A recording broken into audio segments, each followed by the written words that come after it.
Let's pray. Mabibigla eh. So, okay, so let us all pray and be in the presence of our Lord, Abba Father in heaven, with the Lord Jesus Christ and the Holy Spirit. Thank you, Lord. Maraming salamat po sa pagkakataong ito na binigyan mo po kami ng pagkakataon ulit katipon-tipon at pag-aralan na iyong salita. Thank you, Lord. Continue to open our hearts and our minds, Lord God, as we hear, Lord God, and ingest your messages for tonight, Lord God. As we also pray for our brethren na paparating pa lang po sa aming pagtitipon, Lord, patuloy mo pong linisin ang bawat isa at hindi po kami nakapatawaran sa aming mga kasalanan na gawa, Lord God. At patuloy mo po kami gabayan, Lord God, sa aming mga sasabihin, gagawin at iisipin, Lord God. Let everything that we say, let it glorify all your name. Lord Jesus Christ, patuloy pong mamahan sa amin, kasama po ang banal na Espiritu, palakasin mo po ang bawat isa sa amin sa iyong mga salita, sa iyong mga promises, Lord God, na patuloy namin pinangahawakan. Lord, naalay po namin ng gabing ito, na naway magbunyi at magbigay parangal sa iyong pangalan, Lord God. Inaalay po namin ng pagkakataon to, na nawa, Lord God, makita namin ang iyong gloria at iyong mercy sa bawat isa sa amin, Lord God. Patuloy po kami nagpapasalamat at wala pa ito hanggang pagbubunyi, Lord God, na ikaw ang aming Panginoong Jesus sa aming buhay. Lahat po ng aming ginagawa, lahat po ng aming hinaharap o pag-asa ay nakalaan at nakaalam para sa iyo, Lord God. Lahat po ng aming gagawin, Lord God, magbigay parangal sa iyo, Lord God. Muli, Lord God, magpapasalamat po kami sa pagkakataon po na binibigay mo at sa kalakasan, sa provisyon, at sa kapayapaan ng aming kalooban. Kahit anong mangyari, at kahit anong aming dadaanan, Lord God, ikaw ay palaging nasa aming tabi. Ito po ang aming salamat sa iyo sa ngalan ng iyong bugtong na anak na si Jesus, kasama ang Espiritu Santo, lahat po ng anak ng Diyos ay magsabi. Amen. Amen. Amen. If we're going to recall right now, we are already studying the eighth book of the Old Testament, no? Kasi tapos na ang Pentateuch, which is 5, Joshua, Judges, and then right now nakafocus na tayo sa Book of Ruth. And very short chapters lang siya, 4 chapters lang po. And we are seeing a very compelling story.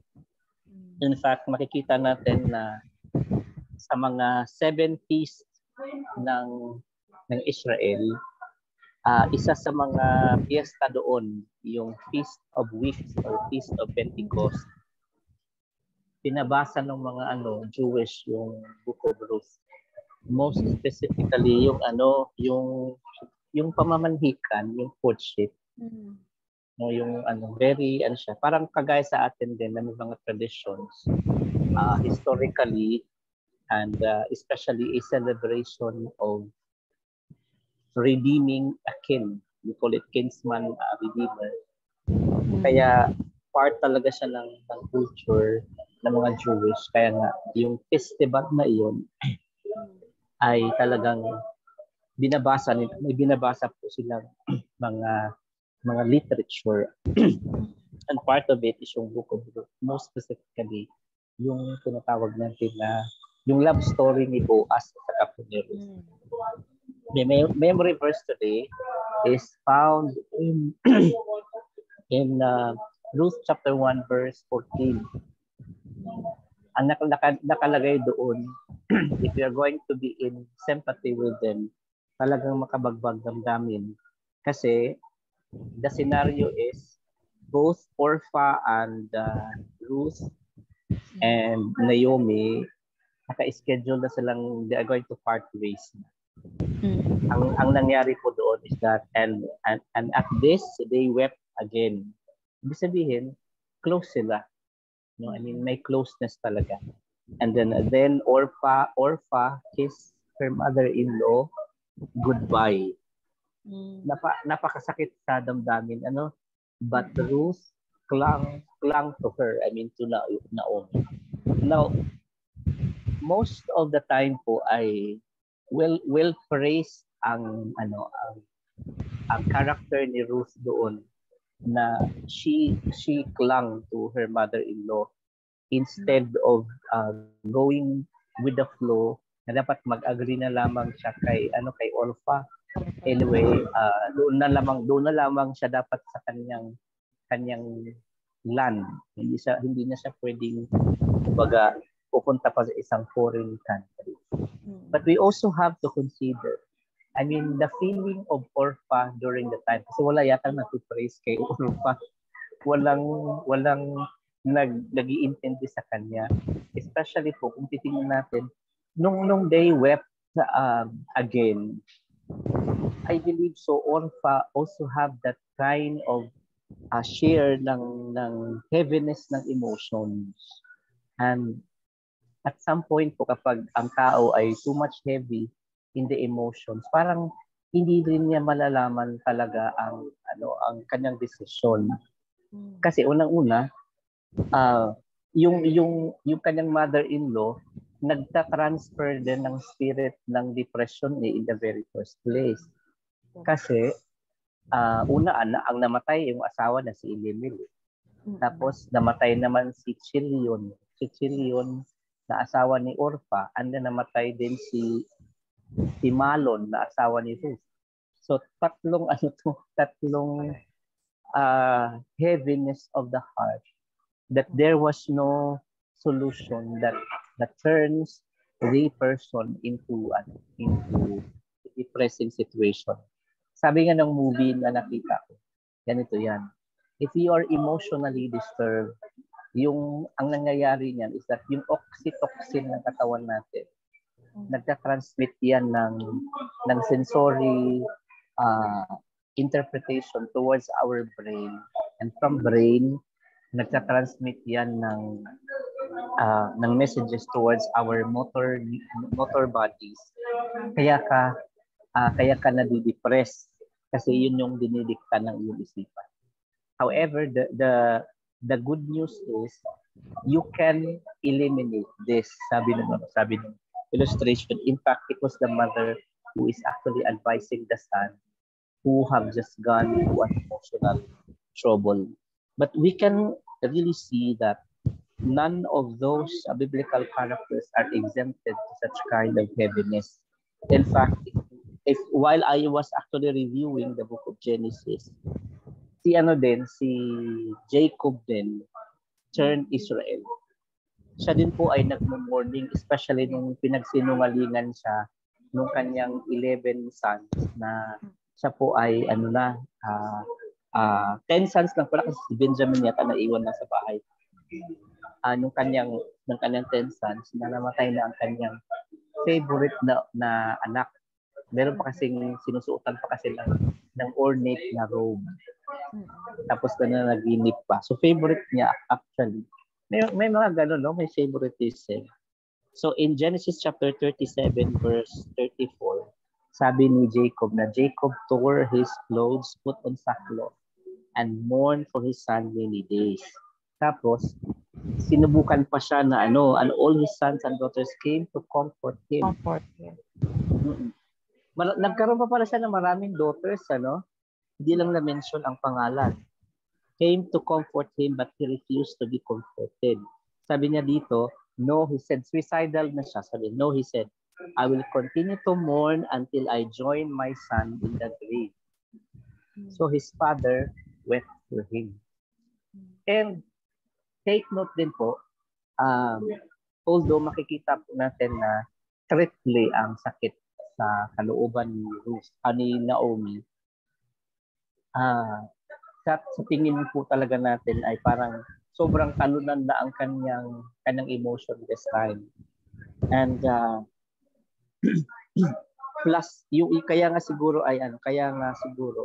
he wanted his daughters-in-law to be sent away kasi na alam niya ang kanyang kakayahan, hindi siya makapag-provide. Pero this is really emotionally heavy. But there is a little hope, especially yung yung sa time na you are so emotionally down, tapos may nakita si Naomi na karamay sa katauhan ni Ruth. Sana lang po ay mayroong historical perspective na muli nagkita si Orpah kasi Naomi at nasiran. Hindi mo na isulat. Oo, nasiran ni Naomi again si Orpah. But anyway, it's a heavy emotion, and it is undeniable that all of us have gone through this. Dumadaan tayo sa ganoong pagsubok. And this time nga po ay times 3 yung kabigatan. Pumunta siya doon sa Moab na 4 sila. Nag-increase na ng 2, nawala naman yung 3, ang pinakamamahal pa niya. So 3 na lang silang naiwan, na minus na naman ang isa na lang kanyang karamay. And they are returning to their homeland na parang OFW din, overseas foreign worker din. They return to their homeland without any single hint of future. Kaya nga, di ba, ang sabi niya, huwag mo kang tawagan na Naomi, tawagan mo akong Mara. Kasi bitterness na kanyang buhay. So bitter. Affected po siya. But in any situation po ng buhay natin, we might be in weeping, and there might be separation, but we can always find a hope in it, in perhaps sa mga kamag-anak natin, sa trustee natin, sa friends natin.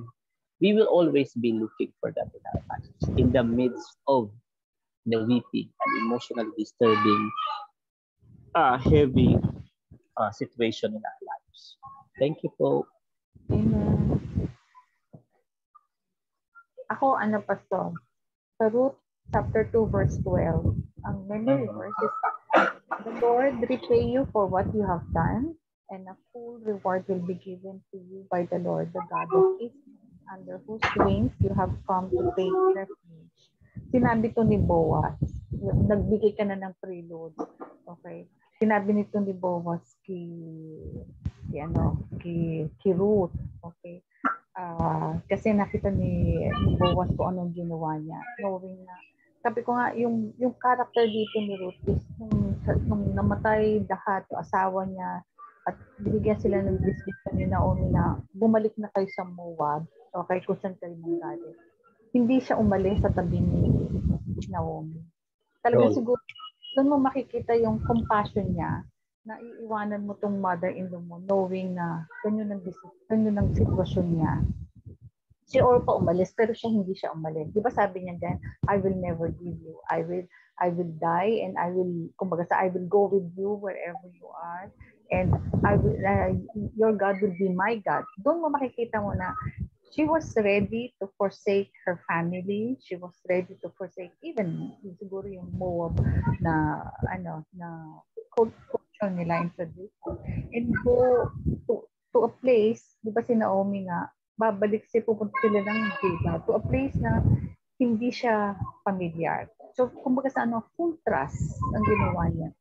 And doon ko lang makikita mo na, I think during the course na meron siyang relasyon sa anak ni Naomi, she has seen how the God of Israel is. Kumbaga sa she will not declare na your God will be my God. Hindi niya declare yun kung hindi niya nakikita yung kagandahan. So doon makikita mo yung sinabi na Boaz na the Lord repay you for what you have done. Sabi nga, di ba, sabi sa whatever you do vertically, God will, horizontally, there will always be a blessing. Kaya siguro ang dito is yung ginawa ni Ruth sa kanyang mother-in-law, pwede niya iwanan katulad ni Orpah, pero hindi niya iniwanan because sabi nga, at saka doon makikita mo kahit anong sabihin ni Naomi sa kanya, sumusunod siya. She never once, di ba, hindi niya sinunod ko ano man sabihin ni Naomi, o punta ka doon, sunod lang siya ng sunod. And doon mo makikita na if you put your trust, hindi si Naomi. If you put your, kasi nagsimula na siya dun sa sinabi niya, your God will be my God. So yung trust niya sa Panginoon, yun siguro yung pinaka-essence. Pag nag-trust tayo sa Panginoon, whatever it is, sabi nga yung sitwasyon nila is talagang wala na silang makain, wala silang, kumbaga uli lang lubos. At kakain na lang sa mga nalalaglag. So they are in desperate situation, but their trust in the Lord, like Ruth and Naomi, their trust in the Lord was so kumbaga tayo siguro susuko na, but for them it was not it was never a question. Sino nakaranas na mag-ani ng mais? Ay, kami, pastor, nung kami yan ang part ng isang buhay ko na nakakalungkot, knowing na may kaya yung aming mga aliado, pero ang nanay ko naglalaba, tapos ang tatay ko mekaniko, tapos bago ang sweldohan niya is Saturday, bago magsweldo, puro bali na, so by the time na magsweldo, wala ng pera. So ang gawin namin ko, bibili kami ng bigas na yung mais na medyo makatigasan. Yun ang aming kakainin, knowing na sabi ko nga, madalas kinukwento ko nga kay Pepot, yung isang tuyo, hahatiin namin sa gitna para dalawa yung nakakain. Kaya ako natuto na kumain ng tuyo na kahit tinik yan, kaya kong kainin. Kasi worst comes to worst, kumbaga sa yun yung nakakalungkot na parte. So yun, ang kagandahan dito, ang ending nun is God has used ordinary people, and even, diba sabi nga, si Ruth, napangasawa niya si Boaz, nagkaanak na sila ni Obed, so nagkaroon ng joy si Naomi sa kanyang apo. At hindi lang yun, si Obed, ayan, maulan na naman. Si Jesse, yung pala yun magiging lineage ni David at ng Panginoong Jesus. So, doon makita na talagang ibang klase yung mga lineage pala ni Panginoong Jesus. Hindi naman siya full na talagang sa Panginoon. Kundi, God has really used some extraordinary people. Amen. I mean, going back po doon sa sa pagka-harvest, naranasan ko din yan actually yung kapag may mais man yung kinakain namin, actually hindi man palay. Kaya si Manny Pacquiao malakas manuntok dahil kinakain niyan mais. Talagang kami, mayroon kaming bato dati na gilingan ng ng mais. So I think every other day or every 3 days pinaiikot namin kasi yun yung baon namin sa school. Yun yung staple food namin sa Cebu. So we really have to harvest a lot of during harvest season kasi one time lang yung one time lang yung harvestan, parang month ng July at saka August. Kasi pag next season, iba na naman ang plantation dahil lang po ng ulan, yung natural rain. Pag Marso saka May, Marso saka Abril yung planting season kasi medyo mag-uumpisa na mag-uulan. Ang hatian dati is kapag sa 5, isa sa'yo, 4 sa may-ari. So parang 20% ang pwedeng makuha. But after that, may mga magre-review ka pa uli minsan dun sa mga nakunan ng mga mais. Kaya lang may magagaling talagang nag-harvest. Sorry, Pastor, pag nawalan yung ilaw, ayan na, nag-flicker na. Ang lakas kasi ng ulan. Kaya pag nag-flicker, flicker na yung electricity. Ang lakas ng ulan, mahangin. Handa mo na yung flashlight mo, ate. Flashlight ko, wala akong kuryente. Wala akong internet. Ayan na. Yung Kandila. Mag-candle. Ay, hindi naman. Meron naman mga flashlight. Lumalakas na daw ang internet natin, sabi ng Tona. Oo, yun yung kagandahan. Kumbaga sa yung sa zona nga ni Panginoon, ni BBM. Alam mo, pag narinig mo yung ulan dito, pastor, mahangin, may ikot. Nakakaano. Pero, praise God. Kumbaga sa hindi naman sana ganun. Hindi kasi kailangan natin ng ulan dahil para meron tayong masahod ng mga mga tubig. Opo. El Nino pa naman. Oo, di ba? Dapat may mga magagaling talaga kasing nag-harvest. Minsan wala nang matira doon sa sa mga mais. Kaya maano ka din, mamampalad ka din kapag may mga natitira pang pag nagre-review ka. So, yun, mahirap yung mahirap mag-ani kasi ang niya, ang mais, marami doon na pang angkat sa skin. I'm not used to it before kasi yung kami nga din biglang naghirap.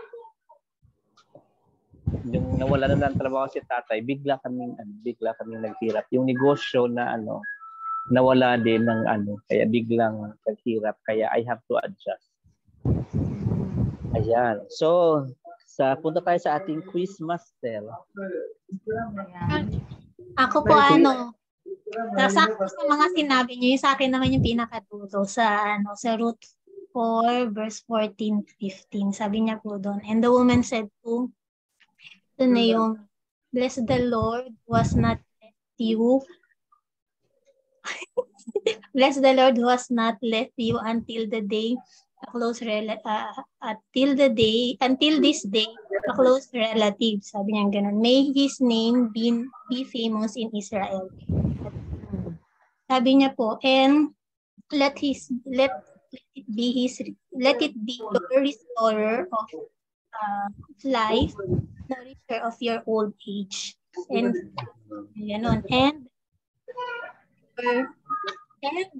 for your daughter-in-law who loves you and who is better than a 7 or he makes a. So yun po yung time na binigay na kay Naomi yung na yun na nga po yung magiging lineage ni Jesus Christ tsaka ni David. So lahat po nung sinabi nyo, ang pinakakatapusan po is yung memory verse ko. Si Pastor yung beginning, ako yung middle, ikaw yung end. Oo nga. Para nag-usap tayong tatlo. Ayan, nakakatuwa naman yung ating memory verse. So, dahil maulan na, umpisa na natin kahit wala pa sila? Wala pa si Badet, Pastor. Oo nga, wala pa si Ibig din, Pastor. Wala pa si Badet, Ibig. Okay, so yung sa leadership muna, Pastor. Sige po. Ayan, sige. Sige, i-record na lang natin. Parang ayaw mo marinig na iba yung ayaw marinig. Naka-record naman, sisir lang din natin.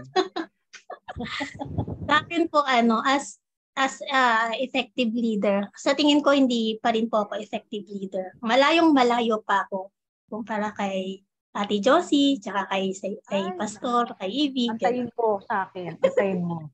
Pero yung sa totoo lang saglit nung nakaraan yung pagdating sa leadership, 'di ba? Kailangan marunong ka din mag-serve.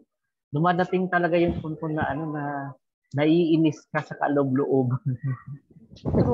yung kailang pinipigil mo lang, kinakagat mo lang yung labi mo para hindi ka makapagsalita ng hindi maayos. Masama. Kaya I really appreciate yung gift ng Holy Spirit na self-control. Minsan gusto mo nang sumabog. Tuloy mo na natin, Sister Faye. Kasi Sister Faye mo pala ito. Meron nga akong kaibigan, Pastor. Yung inis na inis ka na kasi nga alam mo mali yung ginagawa niya. Christian siya, gano'n. Nangingi ng advice, alam mo yung mali ginagawa niya. Kaya lang, patuloy pa rin siya yung gusto ko nang magpakamatay, ganyan. Kilala ba namin yan? Ay, hindi po. Nag-intervene siya, no? Ha? Minsan nakakainis. Nasa Pilipinas. Nasa Pilipinas. Recently lang, kahit hanggang ngayon lang. Wala pa siya. Ayun. Alam mo yung... Hello. Hello po. Ay, daunting na. Leadership na. Yun po, parang alam mo yung patience, parang napagtanto ko na talagang maiksi lang ang pasensya. Lalo na yung sa mga taong yung makukulit ba?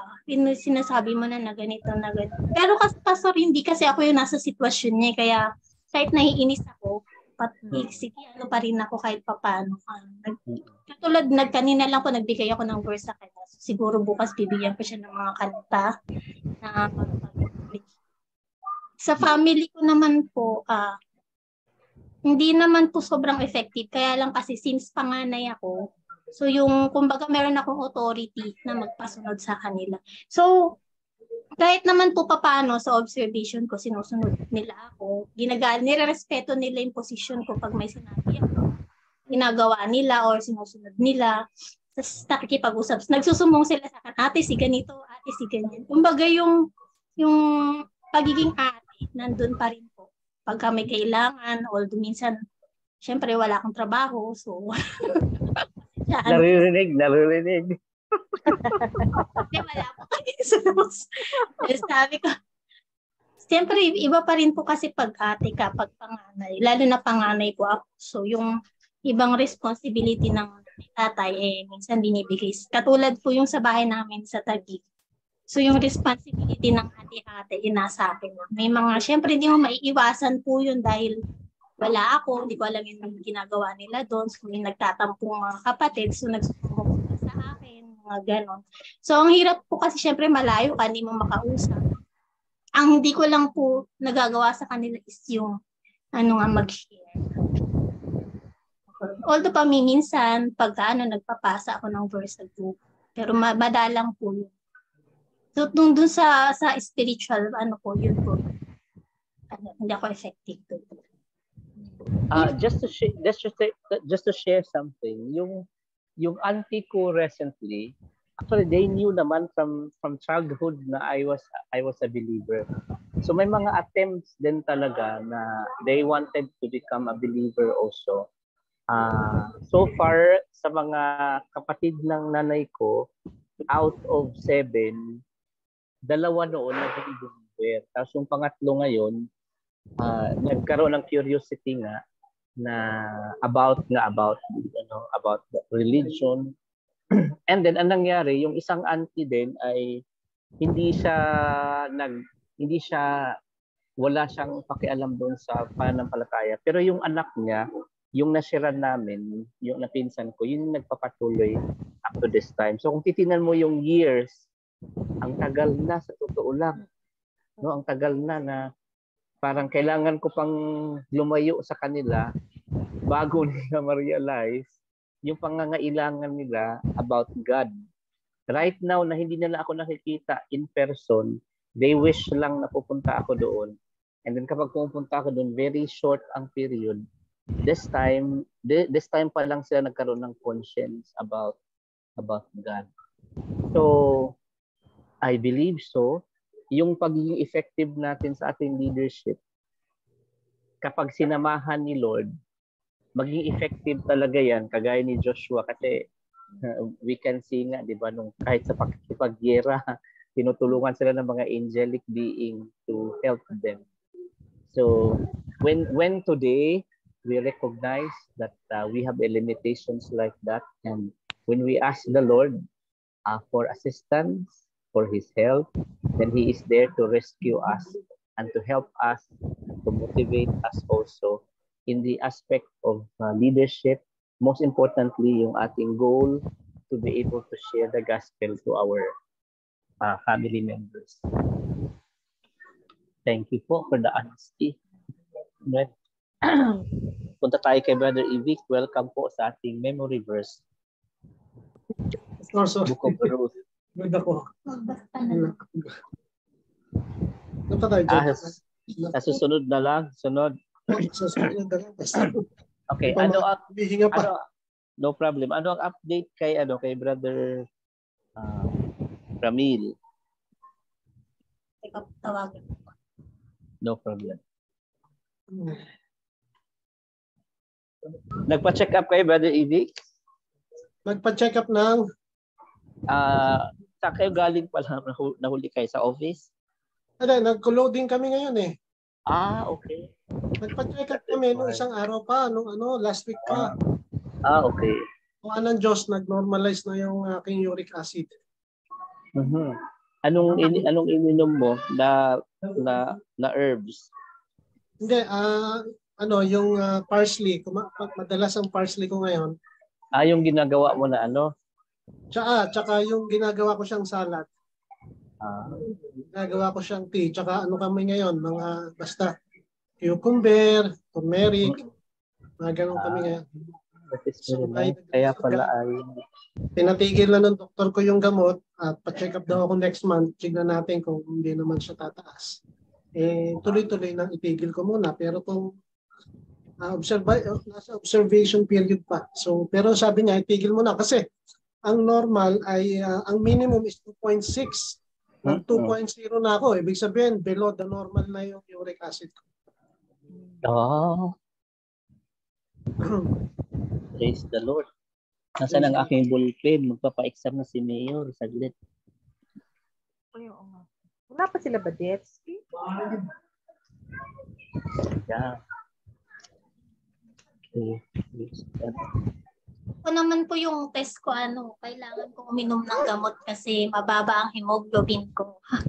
Ay, low blood. Low blood. Mataas ang platelet ko. Hindi na napapagkatulog tong gakoskos nito. Excited na mo. Ano pala sila? Oo, malapit sa pala. August na, no? Isang buwan. Josie, nagpadala din ako ng mga nuts sa'yo, tsaka coffee, tapos karakchay. Karakchay. Oo. Paano yung karakchay? Yung lulutuin. Ay, hindi, instant yun. Instant na, pero karakchay. Instant? May cardamom. Uy, mahal yung cardamom, Yes po. Naku, Pastor, lang dito. 400. Hindi wala kaming pasalubong dahil biglaan talaga yung uwi. Wala nang problema yun. Merong tinatawag, yung pala, ilalagay doon sa karakti, yung saffron. Ang mahal pala nun.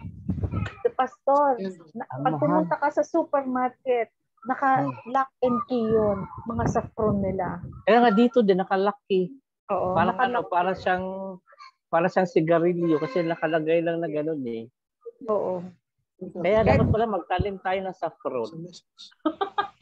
Noong unang mahogany, ngayon saffron. Ano pa ba susunod? Saffron, mamahalin. At saka, kung gusto mo mag-poultry farm, magtanim ka ng citronella sa gilid. Para walang lamok. Alam mo yung citronella? Oo, para walang lamok. At saka langaw. At saka marigold. Yung marigold na mababaho. So, siyempre naman, ang langaw ayaw dun sa mabaho. At saka may technique yan. Yung feeds dapat hinahaluan ng yung lime. Para Pastor. Yan ang gusto kong business. Babuyan. Or ayoko ng poultry. Kasi maingay. Pero yung babuyan. Kasi kaya lang dito sa city. Kasi dating kahin ko dito, nag-aalaga siya ng baboy. Mumulekta lang siya ng ngayon hindi na pwede sa city. Hindi na po. Maghanap ng lugar sa Laguna. Correct. O di kaya sa Cavite o sa Taytay, sa mga bulubundukin ng Taytay Rizal. Ay, nako. At least maghanap doon ng Correct. Anong signal dyan ngayon? Dito po sa Manila, ano ba siya? Kasama siya. Signal number 1 yan lang yata. Pero yung nakakatakot yung mga Catanduanes, mga norte talaga, Tubigaraw. Signal number 5 ang narinig ko kagabi sa news. Kasi ang sabi, hindi man daw siya maglalandfall. Pero yung hatak niya. Okay. Pero nakita mo, Pastor, di ba? Dito dadaan yung bagyo. So mega, ang tawag nga nila, super typhoon. Pero paglabas ng Pilipinas, pagdating sa South Korea, sa China, ay grabe. Sabi ko ngayon, talagang meron pa ring hand of the Lord. Kasi yung ating karagatan, diyan kasi namumuo yung bagyo eh. Correct. Opo. Paano naman kasi lahat ang warm at saka ang cold nag-aaway. Correct. So, nagpo-produce ng pressure. during the time of its execution, kaya nagkakaroon tuloy ng... Okay, bago tayo mag-exam siguro, meron mo tayong video na panunuorin. This is like a summary of the Book of Ruth. Tapos maya-maya may PowerPoint naman tayong panunuorin. I-discuss natin yan. Itingnan lang po natin ang ating... Ano ko yung share ko? Share the screen.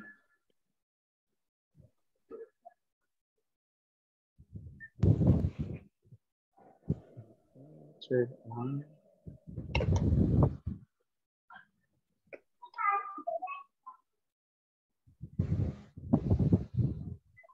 Pala'y nanood ng Elias. Nanood ng Sola. The Book of... Ano ba tayo?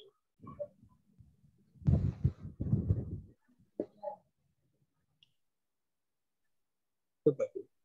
Ito yun.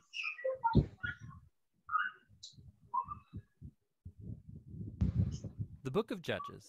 Hindi So po. remember, after Joshua led the Hindi po. The Book of Ruth. The Book of Ruth. It's a brilliant work of theology. Okay. Ano muna po, mute na muna ng ating mga audio para hindi siya So, Book of Ruth muna tayo bago tayo mag-quiz. Here we go. The Book of Ruth. It's a brilliant work of theological art. Wait lang po confirm kung may audio. Meron po, Pastor. Okay, thank you. Unmute. Meron po. Thank you. And it invites us to reflect on the question of how God is involved in the day-to-day joys and hardships of our lives. There are three main characters in the book: Naomi, the widow, Ruth, the Moabite, and Boaz, the Israelite farmer. And their story is told in 4 chapters that are beautifully designed. Let's just dive in and see how this all unfolds. Chapter 1 opens with this line: "In the days when the judges ruled." And it reminds us of the very dark and difficult days from the book of Judges.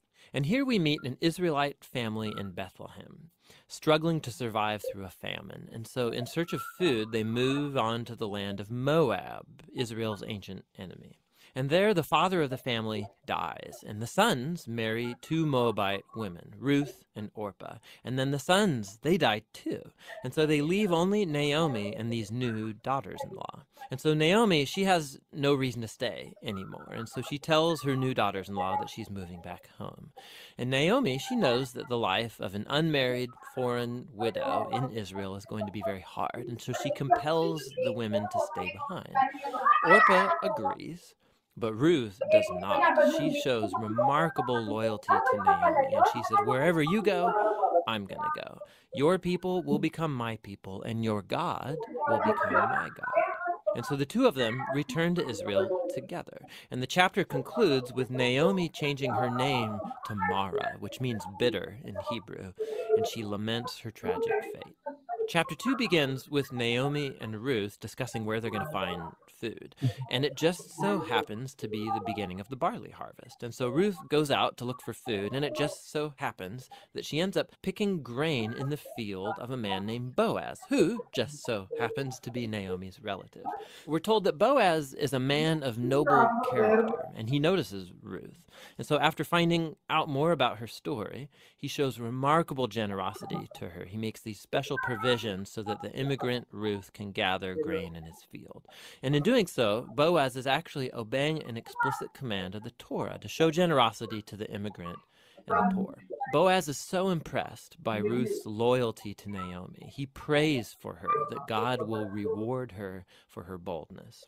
So Ruth comes home that day, and Naomi finds out that she met Boaz, and she is thrilled. She says Boaz is their family redeemer. Now, This family redeemer thing, this was a cultural practice in Israel where if a man in the family died and he left behind a wife or children or land, it was the family redeemer's responsibility to marry that widow, to take up the land and protect that family.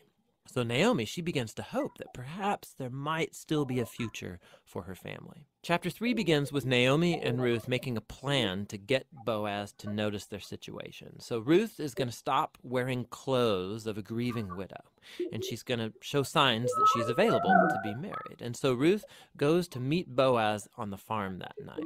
And as she approaches, Boaz wakes up and he's totally startled. And Ruth makes her intentions very clear. She asks if Boaz will redeem Naomi's family and marry her.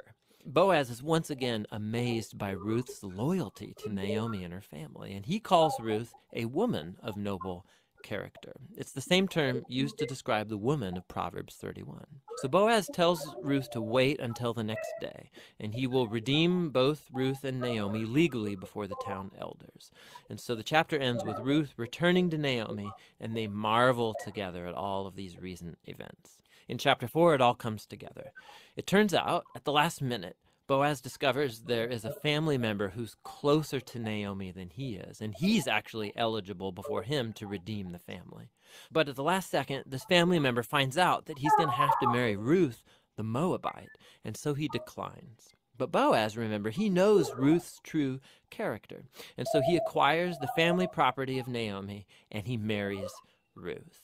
And so just at the beginning, how Ruth was loyal to Naomi's family, so now Boaz is loyal to Naomi's family as well. The story concludes with a reversal of all of the tragedies from chapter 1. So the death of the husband and the sons is reversed as Ruth is married again and gives birth to a new son, granting joy to Naomi. And this symmetry between the opening and the closing, it's even more remarkable. So remember, the opening tragedy was followed by a great act of loyalty on the part of Ruth. And that is now matched by Boaz's act of loyalty that leads to the family's final restoration. And this symmetry, it highlights the design of the internal chapters as well. So each of the chapters begins with Naomi and Ruth making a plan for their future, and that's followed by a providential meeting between Ruth and Boaz, and each chapter concludes with Naomi and Ruth rejoicing at what's taken place. This story is beautifully designed, and that design actually connects with a really interesting feature of the story, and that's how little God is mentioned. Right? The characters talk about God a few times, but the narrator actually never once mentions God doing anything directly in the story, and that's its brilliance. Because God's providence is at work behind every scene of this story, weaving together the circumstances and choices of all these characters. So Naomi, her tragedy leads her to think that God is punishing her, but actually the whole story is about God's mission to restore her and her family. And he's doing so through Ruth, through her boldness and loyalty, which brings healing to Naomi's life, but not without Boaz, who's a no-nonsense farmer who's full of generosity and loyalty. And so God uses his integrity combined with Ruth's boldness to save Naomi and her family. And so this story brilliantly explores the interplay of God's purposes and will with human decision and will.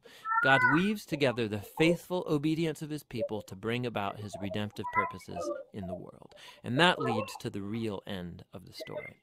The book of Ruth concludes with a genealogy, showing how Boaz and Ruth's son, Oved, was the grandfather of King David, from whom came the lineage of the Messiah. And so all of a sudden, these seemingly mundane, ordinary events in this story are woven into God's grand story of redemption for the whole world. And so the book of Ruth invites us to consider how God might be at work in the very ordinary, mundane details of our lives as well. And that's what the book of Ruth is all about.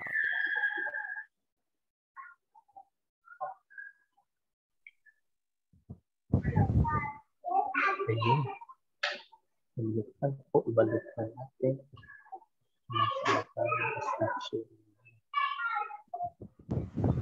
Okay. Hindi pa ba nag-join? Malayo pa po. Ulitin na lang po tayo. Sige, okay. So, ang ganda ng illustration, ano? Yes. Tawag ko, Pastor, napakasimple. Napakasimple. Dapat ganun lang pala illustration natin. Hindi masyadong mahaba. Ano? Walang ganda ng illustration na. Okay po, I'm turning the hosting right now with our quiz guru, Sister Faye. Wow.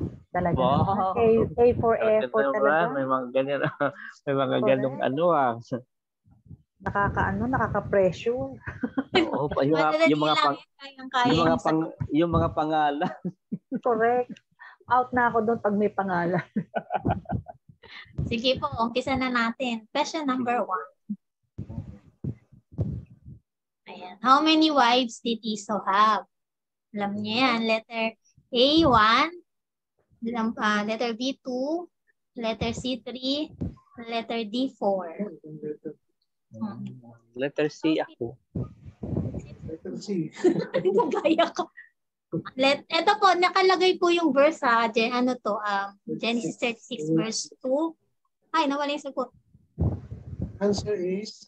Pero may trivia ako dyan. Ano po, ang sagot po dyan, letter C. Oh, may trivia ako. Peps, hold mo muna. Ano po? Kasi sa Genesis 26 verse 34, sinabi doon ng asawa ni Esau, si Judith. Tapos si Ada. Okay? Ngayon magtataka ka sa Genesis 36, ang sabi niya, ang asawa niya si Ada, ay si Bashemat, si Mahalat, Oholibama. Aholibama. Yung pala, isa lang yung taong yun. Binago lang ang pangalan. Katulad ni Naomi, di ba? Binago siya na naging siyang Mara. Okay. Kasi si Judith, kaya pala tinawag na Aholibama, ano yun? Tent of the high place or praising God. Tapos si Ada, nagbebenta pala ng incense. Kaya natawag siya na Basemat. So tama yung sagot. 3 lang talaga asawa niya. At saka si Judith, ito yung dumadating, ito yung katapusan.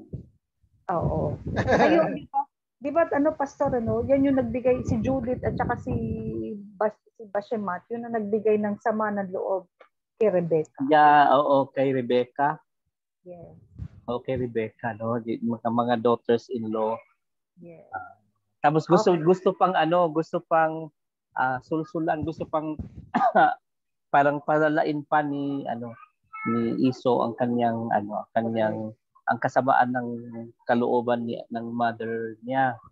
Yes. Kaya nag-asawa siya ng mga ayaw nila. Ayaw nila. Na-intriga. O sige, question number 2. Number 2. Okay. How many sons did Esau have? Naku. Letter A, 5. Letter B, 6. Letter C, 7. Letter 8, D.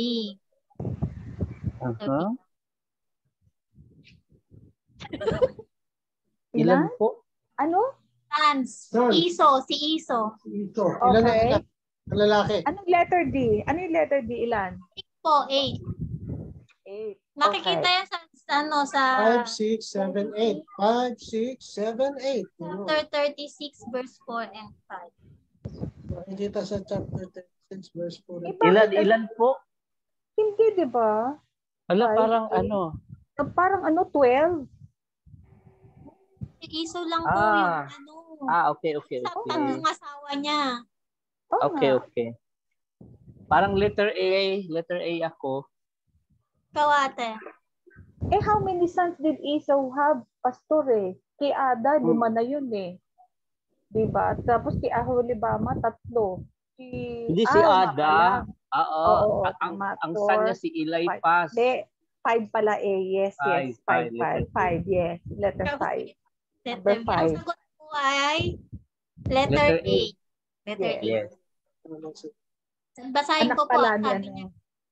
Sabi niya po, now Ada bore Eliphaz, 1 to Esau. 1. And Basemat bore Reuel, 2. Reuel, oo. Tapos Reuel, si And Oholibama bore Yush, Jalam, and saka Korah. si So, 5 po. Yakora. Okay. Si Question Korah pala ay lalaki.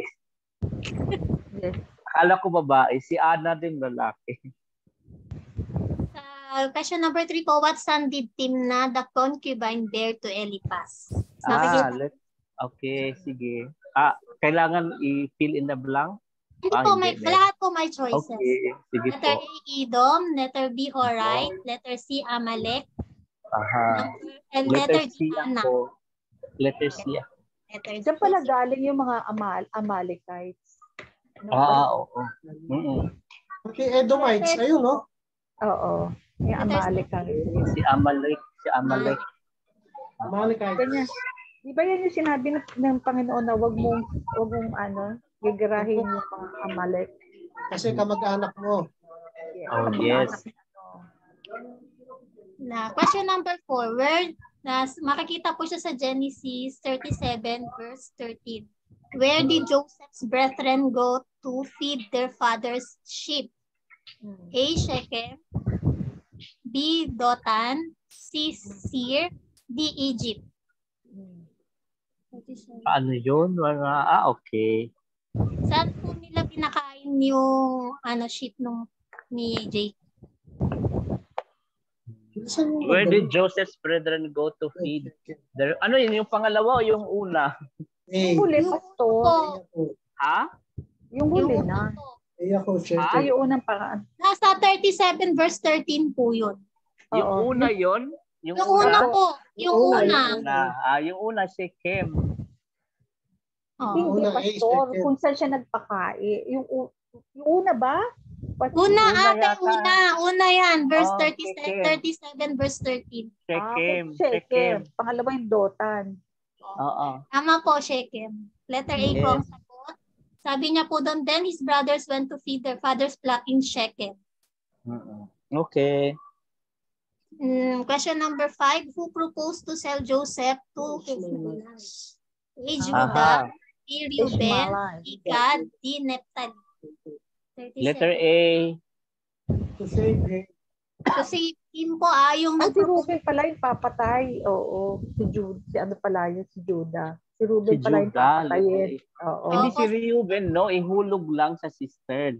Oo. Pagpatayin. Si Judah, sabi niya, ibenta na lang kaya natin. Opo, siya po yun. Next question po, question number 6. For how much money did Joseph brothers sell him? So, 20 pieces of silver, letter A. Letter B, 20 pieces of gold. 25 pieces of gold, letter C. Or D, 25 pieces of silver. Aluminum? Shekels yung parang hindi, 20 pieces of Shekels ang Ang shekels pala ay pieces. Shekels is letter A. Letter A po ang sagot. Silver. Okay. Ibang Number 7. siya. 25? Hindi, 20. 20 shekels of silver. Question number 7. What was Er's wife's name? Sa 30 po natin makikita. A, Sheila. B, Shua. C, Leia. D, Tamar. Letter D. Sagot po ay tama po. Oh, sweet. Sumasagot. Ang tama po ang babaeng pinagkaitan. Kaya nag-disguise na Correct. Ito po.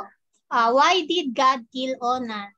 Letter A, he was wicked in the sight of the Lord. Letter B, he would not give his seed to his brother. He displeased God. C, he did a wrong offering. D, none of the above. Letter B.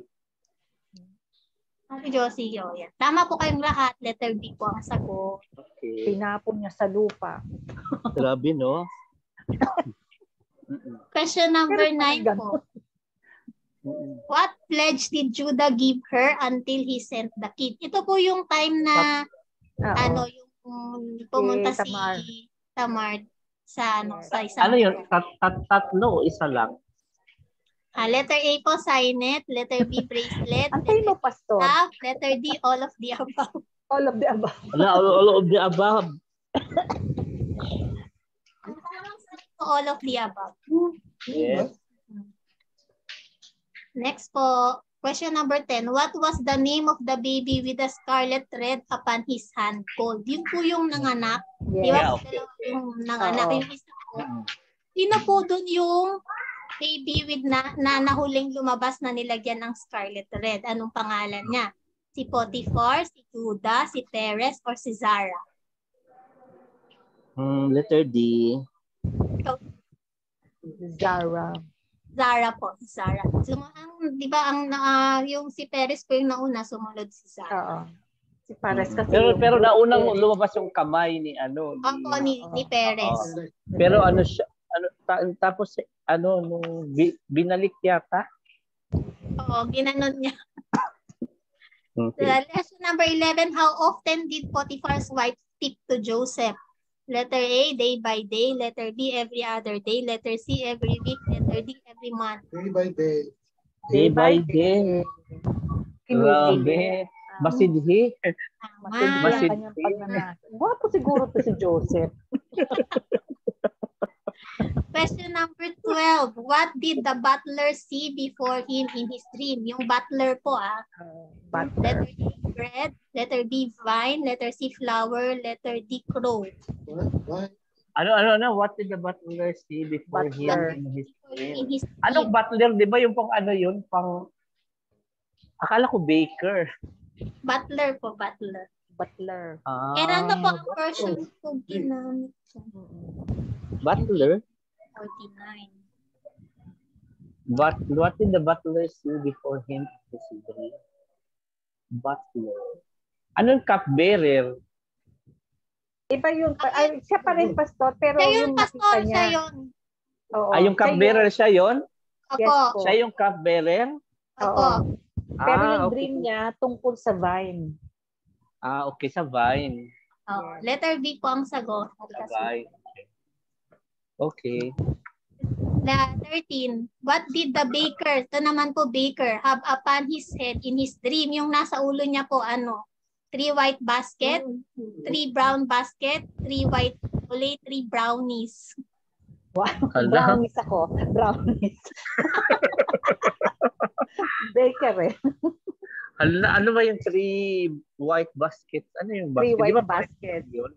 Bread Oo, lang yun, di ba dapat? Letter A na lang ako. Bakit brown? Wala no. Baka diabetic, pastor. Letter A po yung sagot. Letter A, white basket. 3 Okay, white tama basket. naman pala. Okay, Number 14. Who did the Pharaoh restore to his position on this occasion? Sino po yung ni-restore niya? Birthday Si niya. Joseph? Opo. The chief baker, the chief butler, all of the above po. No, letter C. Letter C. Tama po kayo, letter C. The chip. Oo. Si chip lang, si chip. Last question po. Who did the Pharaoh hang? The Alam mo, ang bait baker. mo, Peps. The chief Oo. butler. Ang bait mo, Peps. At ang dadali ng mga question mo. Letter B. Letter B. Ang galing, letter B. Ang nasa isip ko, magbibigay siya ng mga pangalan. Ano ang Oo. pangalan ng mga dukes ni Elsa? Patay na. Hindi po, yun lang po. Na perfect natin, Sister Jo. Amen. Galing.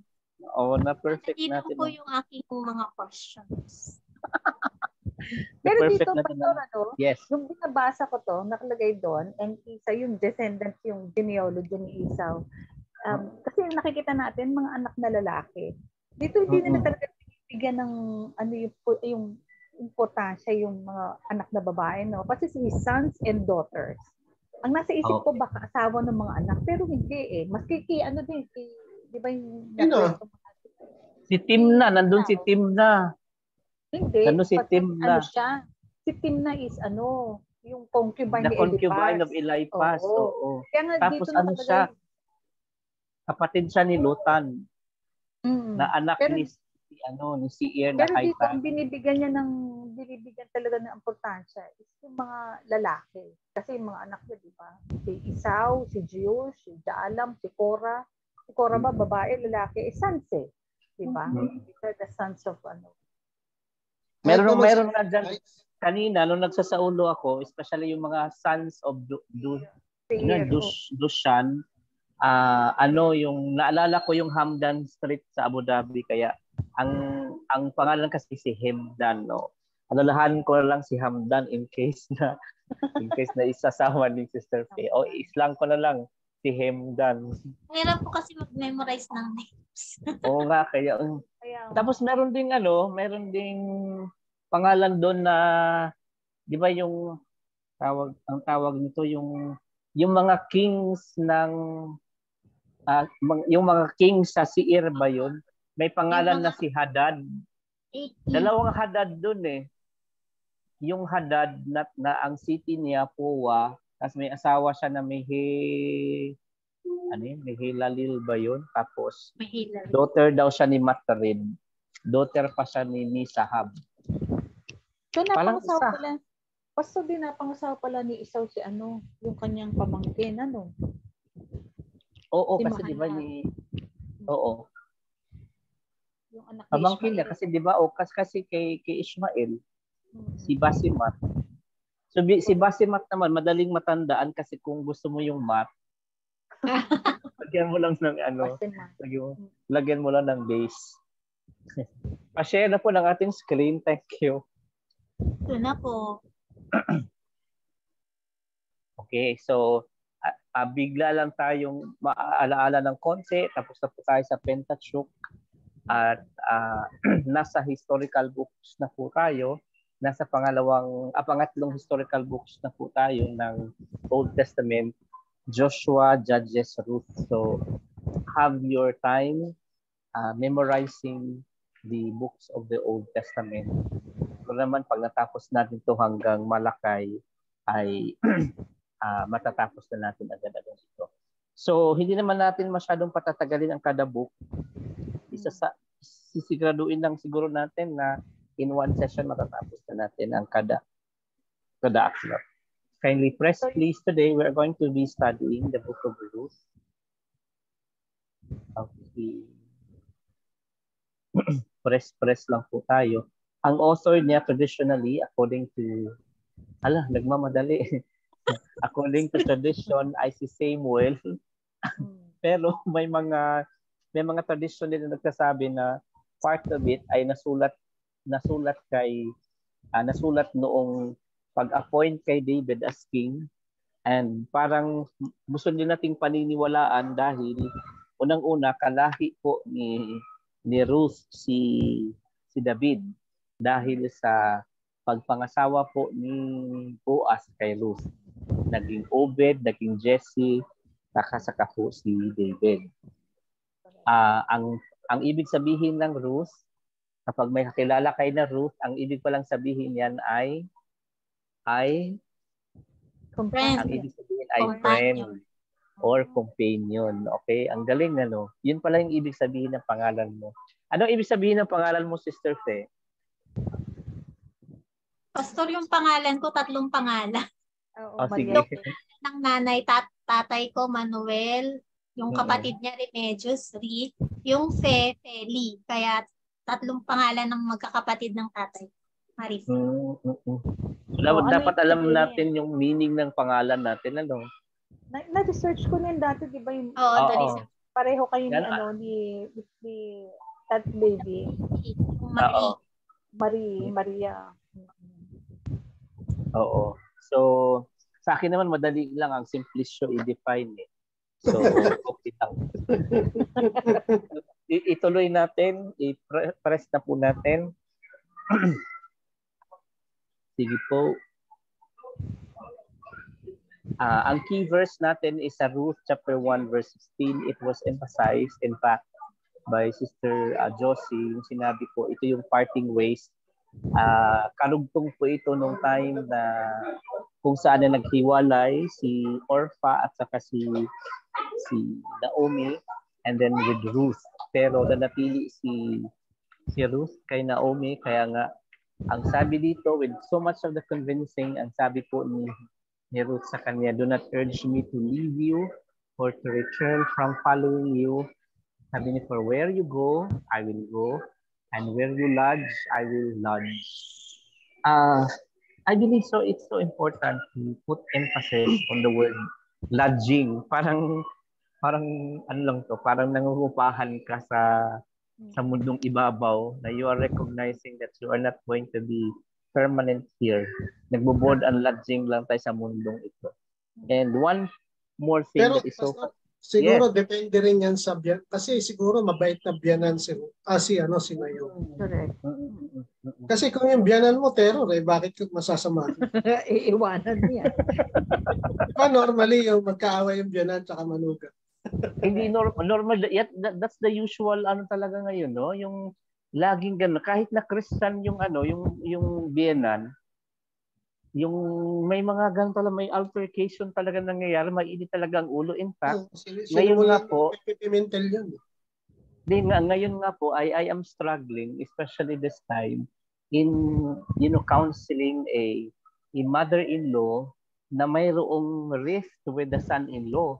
And then ang naiipit ngayon, yung anak ng babae at saka yung bata. No? Parang ang mother-in-law pupunta lang doon sa bahay and then hindi sila nag-uusap. No? I mean, what kind of relationship? So, nahihirapan ako na kaya kailangan sigurong mag-aral pa ako dito sa portions ng Ruth.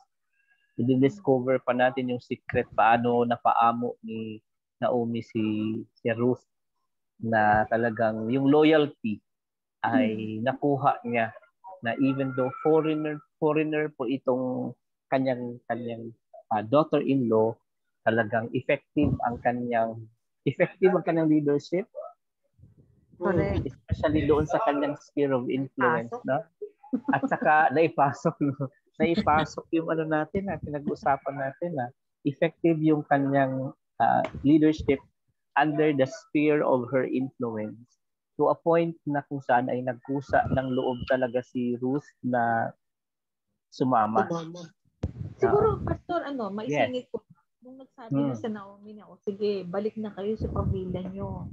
Diba? Kumbaga sa doon mo makikita yung ugali ni Naomi na hindi siya selfish. Na she's considering na kakayanin niya lang na mag-isa na maghirap kaysa magdamay pa siya.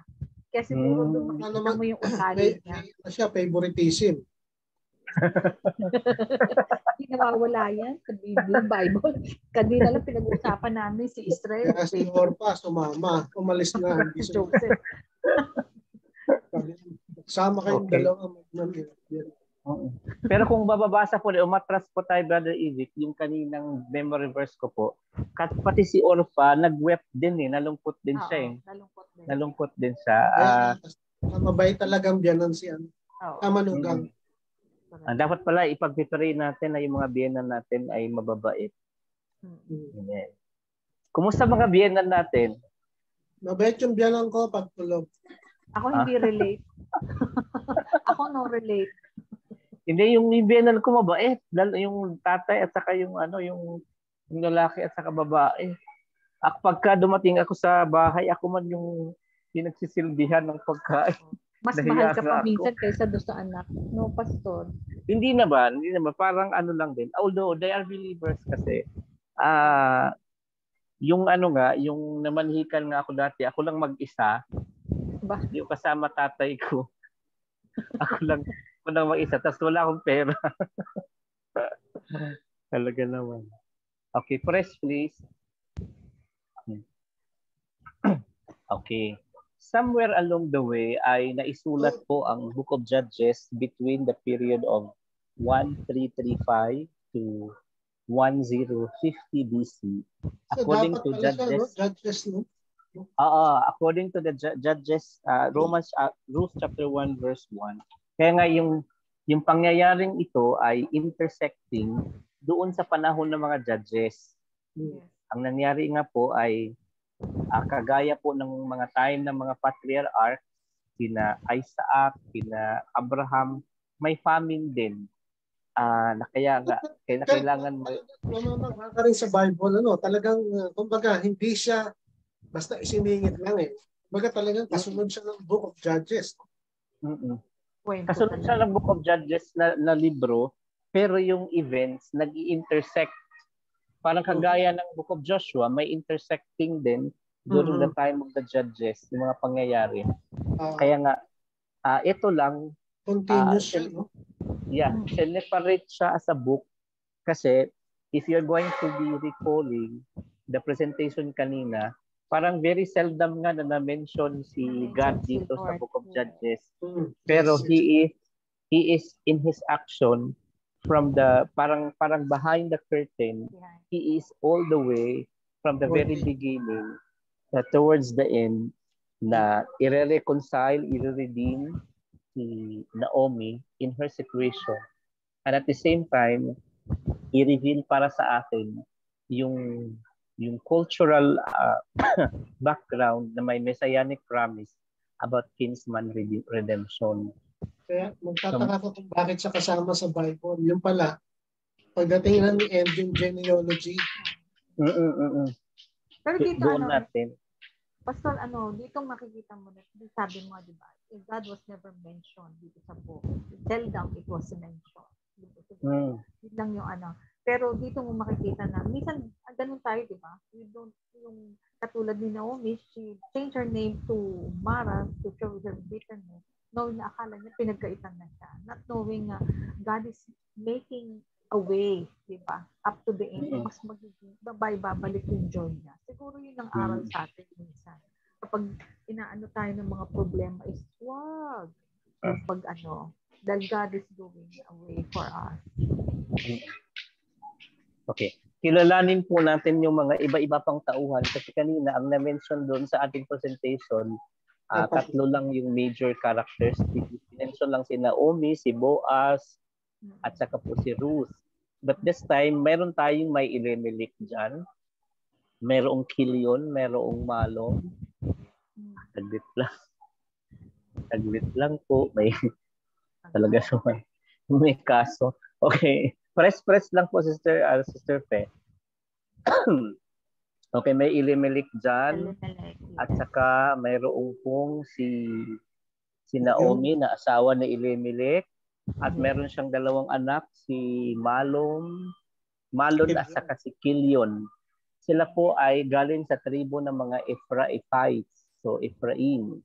So, the family moved to Moab dahil according to Ruth chapter 1 verse 1, there was famine and they lived there. Parang mga OFW din.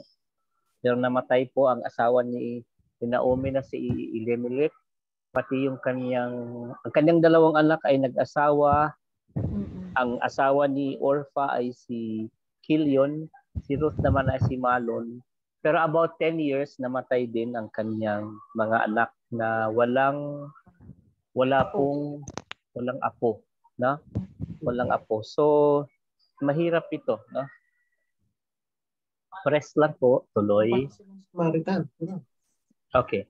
So ang Moab po this time is the modern ma-history yan. May part daw po according to history na Palestine.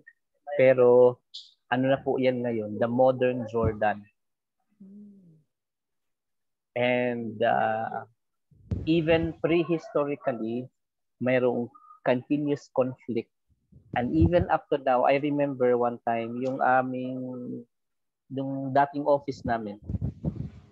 Eh nakalagay doon world map. Sabi nung isang yung kalahi na galing sa Moab, sa modern day ngayon na Moab, tinanggal niya, in-erase niya yung Israel. Ay, relate ako dyan, Pastor. Nagalit siya. May kwento ko lang, yung sa travel agency namin sa Lali, nagpagawa ang boss ko ng map para ipamigay sa mga aming kliyente. Binalik, bakit daw nandun ng Israel? Pinatatanggal. Kaya ang daming mapang pinagawa. Talagang by heart, they're angry. Talagang grabe, no? Grabe up until this time. Okay, tuloy po natin. Press lang po. Okay. Okay, the days of the judges was anong nababasa natin dyan? The book of the judges po ay believing to be the terrifying time to live during this time kasi nga ay maraming mga tao. Ang rason po because everyone did what was right in his own eyes. Kaya nga po ang verses natin sa Judges chapter 17 verse 6. In those days, Israel had no king. Everyone did as they saw fit. So this is the time of the judges. So kapag nakikita po natin ang ganito pong pangyayari, we would be expecting imbalances in terms of justice. At nakikita natin yung mga widow ay maaring mapapabayaan. Yung social justice, yung pangangailangan ng mga widow, maaring mapapabayaan because everyone just did what they thought are right in their eyes. Pero hindi pala yun ang eyes ng Panginoon. Press please. Sabi dito, the widows and foreigners would have experienced too much difficulty considering they do not have advocates to defend them. Mahirap to, no? Kaya nga, even sa time ng sa time ni Jesus, naalala po natin yung persistent widow, yung kanyang pagsusumikap na magkamit ng hustisya because Jesus is also exemplifying the very condition of the society even during that time na napakabayaan, pati yung mga sector ng kababaihan, and we call them the widows, na napahabayaan po ang social justice. Kaya very true. Kaya nga in-exemplify ni Jesus yun even in his time. Press again. Now, another theory na nangyari po ang naisulat po ang Book of Ruth is that dahil na-include daw po on the latter part ng Book of Ruth ang genealogy ni David, kaya nga maaari natin sabihin na maaring nakumpleto ang Book of Judges sa panahon ng time ni David nung siya ay inanoint na king. Kaya nga ina-accept po natin na it was Samuel who wrote this kasi nga it was Samuel also ang siyang nagbigay nag-anoint kay David as king. Okay, mababasa natin yan sa Ruth chapter 4 verses 18 to 22. Press natin. Yeah. Okay, this is actually the setting. Kung makikita po natin, pumunta po sila sa Moab. At, Jordan nga, Pastor, malapit eh. Okay nga, di ba? Jordan. Ang lapit-lapit. Parang okay. Jordan nga siya. Yeah. Okay, press please again. Now, sino ang mga audience natin dito? So, we can remember from the very first time that we are having a discussion about the audience. We understand that the audience of this are the people of Israel, but this time we are going to be describing them as the covenant people of Israel, taking into consideration na nasa promised land na sila. Okay? Nasa promised land na sila na God has fulfilled His promise that they are going to be allotted with the land, the specific land. Each tribe will inherit a specific land in the area. So that is why the very specific audience in here are the covenant people of Israel. Now in Israel, there are 7 feasts. Now, as your assignment by next meeting, pag-aralan po natin ang Hebrew calendar. Pag-aralan po natin ang Hebrew calendar. Kasi minsan po ang Hebrew calendar, ang isang event ng Nisan, nagpo-fall between March and April. Okay. Kasi sa Gregorian calendar, nag-uumpisa ang Pitsa Uno ng Hebrew calendar sa ika-15 ng Marso. Kaya kung bibilangin natin ang 30 days, parang ang isang buwan, which is Nisan, is between 15 of March to 15 of April. Kaya nga sa kalendaryo nila and in the dating also of a particular feast, ay makikita natin that it fell under the 2 months between the Gregorian calendar and then the Hebrew calendar. So pag-aralan natin kasi, since we are also like studying the scripture, na ang mga timetable din nila ay nakabase po sa Hebrew calendar. So it would be fitting na hindi natin i-base yung interpretations natin with the current calendar that we have, which is Gregorian. So dapat Hebrew. So mayroong 7 piyesta na kung saan ay sineselebrate ng Israel. Now, itong Book of Ruth, napasadaan ko na nung nakaraan, ay binabasa tuwing piyesta ng weeks or Shavuot, Pentecost.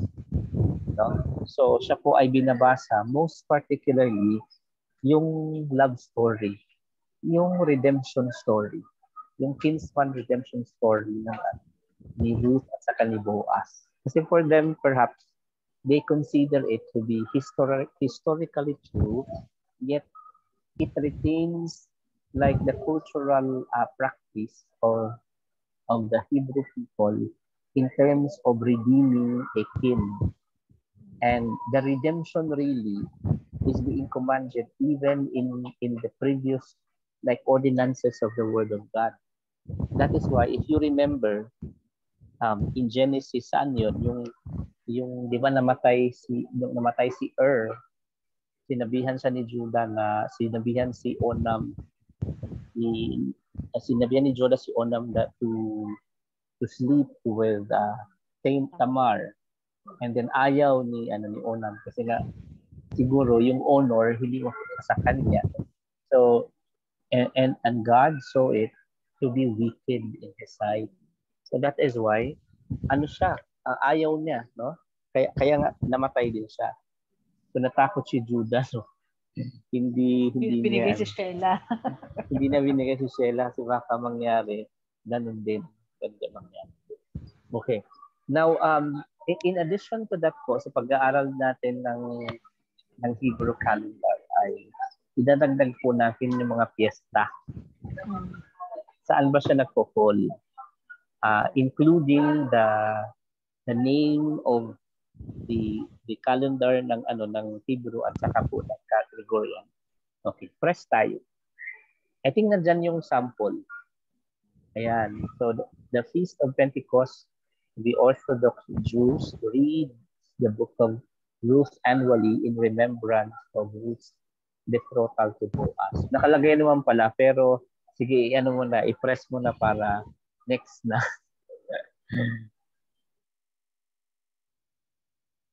Okay. ang story of Ruth po ay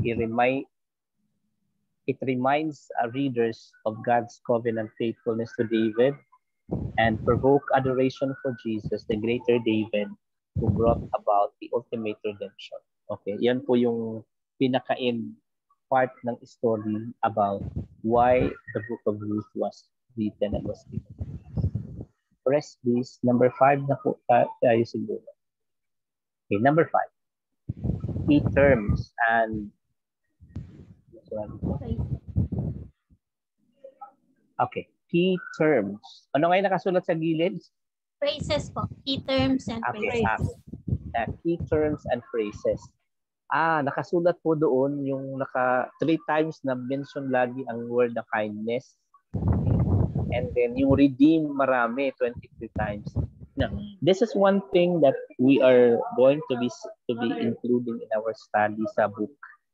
Yung mga phrases kasi, it is so important na ma-identify natin kung nakailang yung mga paulit-ulit. Kasi at some point, tayo ay, kapag nag-aaral po tayo literally, literal interpretation ng literature ay kapag nag-identify tayo ng pinaka-theme ng bawat aklat ay binabalik-balikan po natin yung mga inuulit-ulit na mga terminolohiya.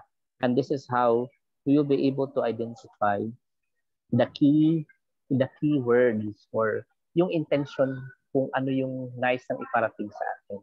And this is very true even if you are reading a book, lagi nating binabalikan yung tema, yung paulit-ulit. So, yung kindness, redeem, nandoon po ay na-mention po. Number 3, na-mention din po ang land. land 4 times, and then the return 8 times. This is very true about Naomi returning to Israel. He departed and then he returned after the experience. And then press please. Okay. The sixth point na dapat po nating malalaman is yung tinatawag na kinsman redeemer. Kinsman redeemer. Matatagpuan po ito even in the ordinances. Design po ito na kailangan meron talagang sa kamag-anak natin na siyang maging responsible doon sa welfare ng widows. Now siguro ako while studying na Lord, does this really applies to us in a literal sense na kailangan namin na kung i-preserve namin yung genealogy, for example, na someone in our generation or in our family line na hindi nagkaanak, kailangan talaga asawahin yung next in line.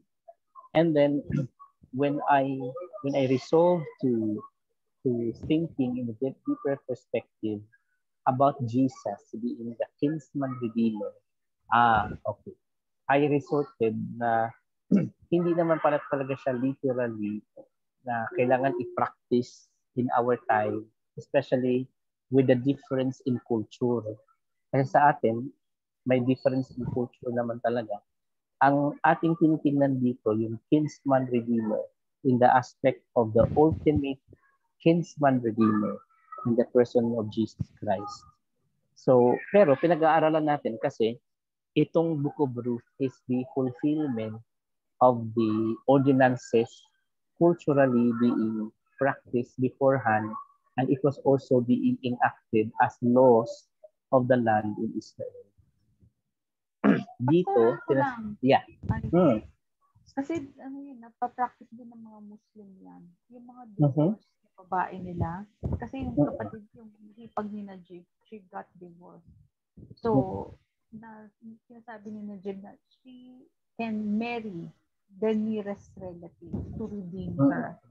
Kumbaga sa para maibalik siya sa status. Kasi sa kanila, pag-divorce, especially sa Muslim, parang, lower, parang sa India. So, literally, they are doing. Yes, literally, they are doing. Mm-hmm. So, ini-enforce talaga siya, no? So, there is no choice for them to be able to make some choices. Wala, parang obligado sila in that sense. And if you are going to be doing this, like you are choking someone to really assume the responsibility. Correct. Di ba sabi nga po natin before that when we are going to be interpreting some of the laws like an ordinances in the Old Testament, we have to consider on the developmental approach in our time. Okay, was it really like a cultural practice beforehand that was enacted into law? And was it being implemented to a limited race? I mean, that there is no universal application or there is no universal order. So yun yung tinitingnan po natin dito. Now, in a literal sense, na talagang literal na obligado na i-implement natin to sa ating generation, hindi tayo obliged to do that.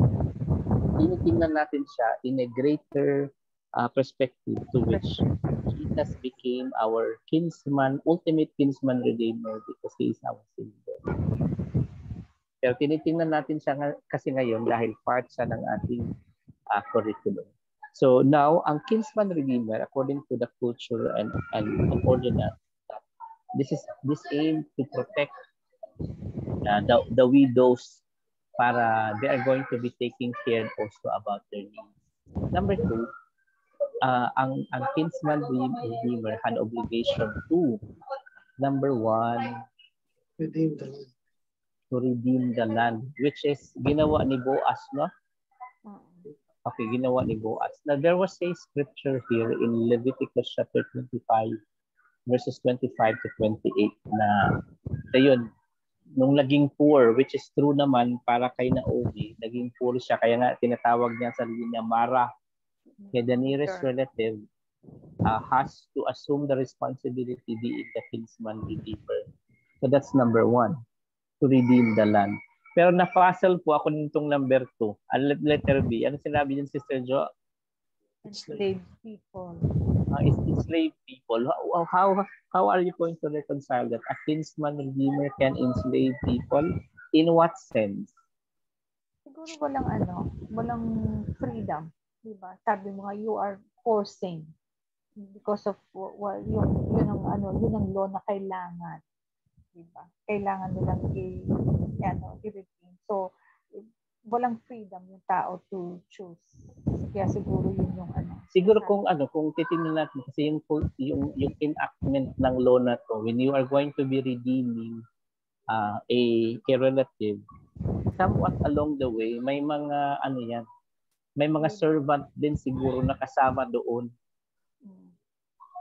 Okay. Baga lahat punta sa iyo. Oo, napunta sa iyo. So ibig sabihin since they are your they are under your authority. Parang siguro sasabihin natin in our time that perhaps yung employer-employee relationships in our time. Kasi di ba we are being commanded also in the New Testament na slaves submit to your masters.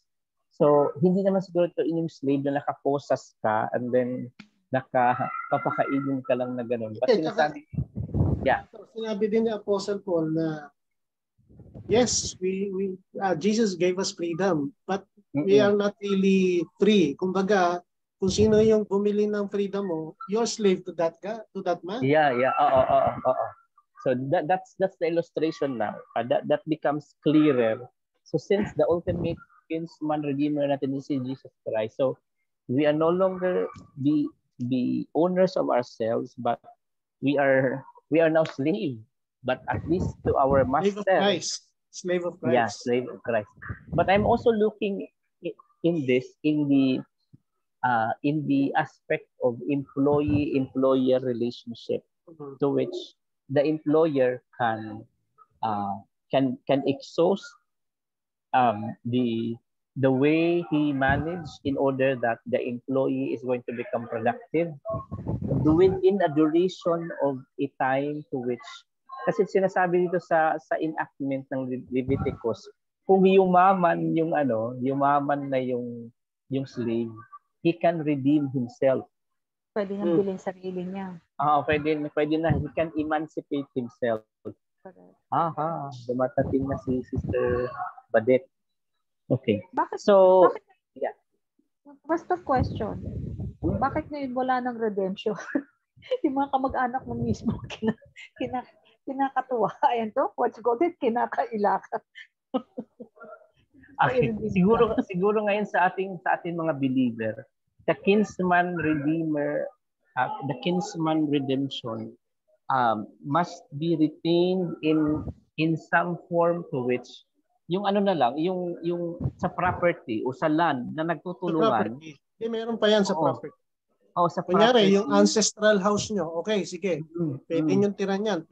Kung hindi nyo pwedeng ibenta. Kung ibebenta nyo, dapat sa mag-anak. So yung sana yung ma-retain. This is now the point. I believe so. We are still, this ideology still echoes this time, especially in the call for a responsible sense to which kailangan nating makikiisa din sa pangangailangan ng ating kamag-anak. Na dapat nagkaisa tayo na nagtutulungan tayo kapag may problema patungkol sa pag-redeem mo. Baka naman sa mga Israel hanggang ngayon, ano ba yan? Nangyayari pa yan. Kasi Gentiles tayo, Pastor. Kaya hindi natin, wala tayong ganyan. Baka sa kanila. Baka sa kanila. Sa atin hindi, Pastor. Pero kung titingnan po natin, basahin nga po, na-curious ako dun sa mga sinasabi dyan. Sister John, nababasa mo ba o Sister Faye? Opo, Pastor, basahin ko. If a foreigner Sige, residing among you becomes rich, and any of your fellow Israelites become poor and sell themselves to the foreigner or to a member of the foreigner's clan, they retain the right of redemption. Yun, after they have sold themselves. Yeah, the foreigner. Yes, the foreigner. One of the relatives may redeem them. Uncle or a cousin or any blood relative in their Kasama clan. si uncle. Or if they prosper, they may redeem themselves. Pwedeng i-buy back. Yeah. And their buyers are to count the time from the year they sold themselves up to the year of Jubilee. Kaya mahirap magpautang kasi after the year of Jubilee, 7 years, tabla na kayo. Diba? Walang utang. Bayad. The price of their release is to be based on the rate paid to themselves up to the year of hired worker. Jubilee yata 50 years. 50 years. Yes po. If many years remain, they must pay for their redemption a larger share of the price paid for them. If only a few years remain until the year of Jubilee, they are to compute that and pay for the redemption accordingly. Oh, merong may alahas Oo, prorate yan. So, they are to be treated as a worker hired from years. Oo, pwede nga talaga siyang employee, employer-employee. You must see to it that those to whom they... sige po. Sige, tuloy mo, Pastor. You must see to it that those to whom they owe service do not rule over them ruthlessly. Even if someone is not redeemed in any of these ways, they and their children are to be released in the year of Jubilee. Ito magagawa doon. Kailangan magagawa doon. Ipalayain mo sila. Talagang lang to. Sa mga workers lang talaga. Kasi servants Diba? You can only redeem yourself na So, kasi yung 55 napaka-importante kasi at the end of parang sabihin natin at the end of it all, hindi mo sila servant. Sabi dito, for the Israelites belong to me as servants. They are my servants whom I brought out of Egypt. I am the Lord your God. Kumbaga, at the end of the day, hindi mo sila pag-aari. At the end of all of it. No? Baka bigyan pa ng gratuity. Yes. Speaking of gratuity. Ayan. I like this one. Okay, next please. Yan, dito nagalit si Lord kay kay Onan kasi hindi niya binigyan ng ear ang widow na si Tamar. At saka naging naging sakim din si Judah, hindi binigay si Shelah. So, ang kinsman redeemer kailangan bang bigay ng ear to the widow. Press please.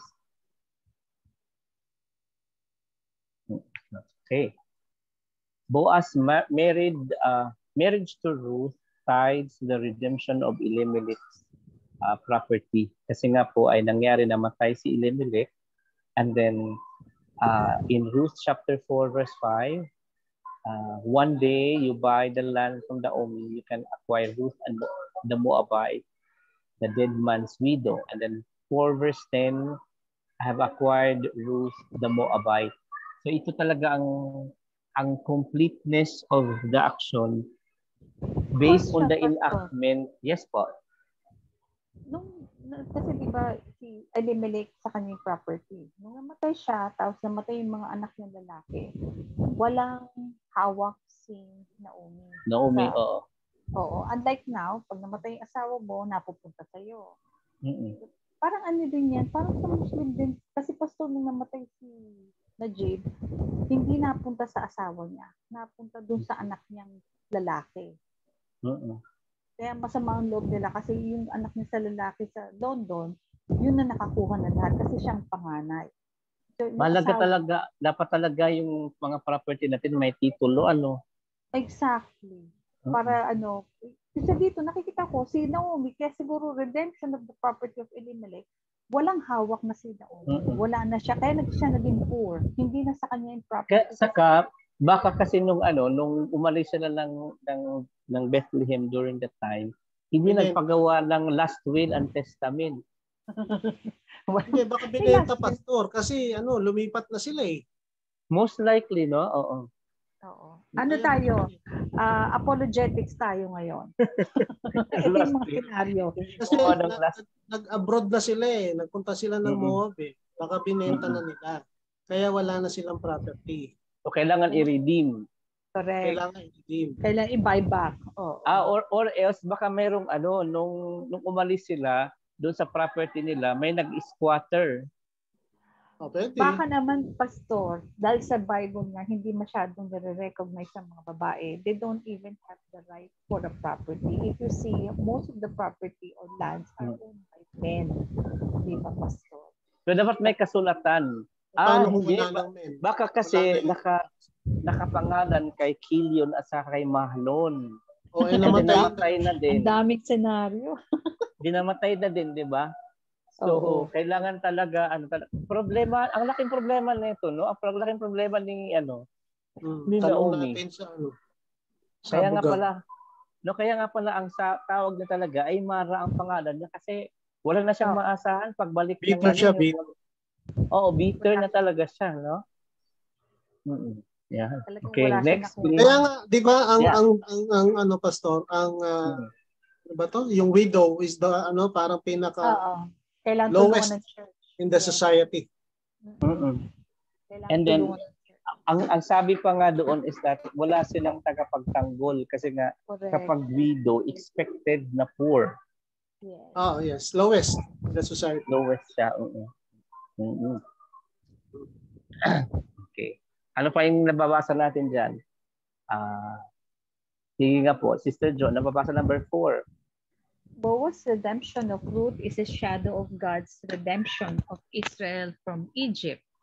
Exodus 6, Babylon, Jeremiah 16:14, and ultimately from our sin through Jesus, the final kinsman, redeemer, Galatians 3:30. So dito na natin na-reveal yung hidden application ng Book of Ruth, although hindi elaborately mention yung name ni God, pero the action to which this story has touched us speaks clearly of his redemptive action, being a kinsman redeemer from the time that he redeemed the Israelites in Egypt, and then in Babylon, and ultimately Jesus Christ being the kinsman redeemer by becoming the curse on our behalf. Okay. Welcome po, Sister Badet and Brother Ramil. Number 6. Redemption is basically save, no? Okay, pupunta na po tayo. Talaga iniisa na ni Sister Fe. Nagmamadali tayo kasi 2 hours and 6 minutes.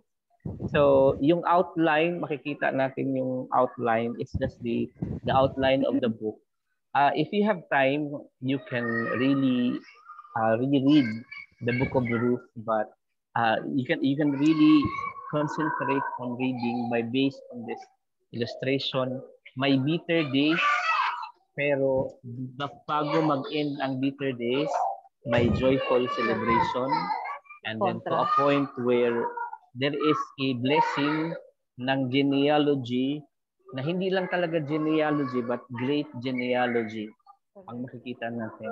Nag-start ng bitter, nag-start ng buhay na naging Mara, but it was redeemed, and that brought so much joy in the life of po ni Naomi at saka po ni Ruth at saka ni Boaz. Let's go now to the lessons. We have 5 lessons we have to learn from the Book of Ruth. Umpisan po natin sa number 1 by Sister Jo. 5 lang din ang lesson natin dyan. God is concerned about all people regardless of race, nationality, or status. Ruth was not a Jew. She was a Moabite. Even though many discriminated against her, God loved her just the same. God does not discriminate and He loves all people just the same. Amen. Wala na tayo masasabi. Sister Fe, number 2. Number 2, men and women are both equally important to God. Pakisabi sa katabi mo. God cares about men and women and all the same. We are all in one in His eyes. There is no difference in His eyes. Amen. Okay. Si ano tayo kay Brother Evic, number 3. Mahaba-haba eh. There's no such thing as an important person in God's eyes. At the surface level, few saw Ruth as an important person. She was from Moab, which was a nation that originated from an incestuous encounter between Lot and one of his Naalala daughters. niyo yun? Naalala niyo yun? Okay. Incestuous yun. Kay Lot pala siya galing. Oo, di ba? Mga Moabites, the father of the Yes. Moabites. She was a poor widow. She was living in a foreign land away from her birth family. But God saw her as an important, and His plan for her life culminated in her becoming a part of the lineage of Jesus as the grandmother to King David. God's plan typically involves using people who are considered to be underdogs or unimportant or unimpressive from man's perspective. His strength is made perfect in our weaknesses, as what 2 Corinthians 12:99 says. Si Paul is saying that I am boasting all the more with my weakness. Ito pala yung my relevance even sa yung weakness na unimportant, unimpressive, underdog. With God's strength, it is becoming perfect. Sister Badet, number 4.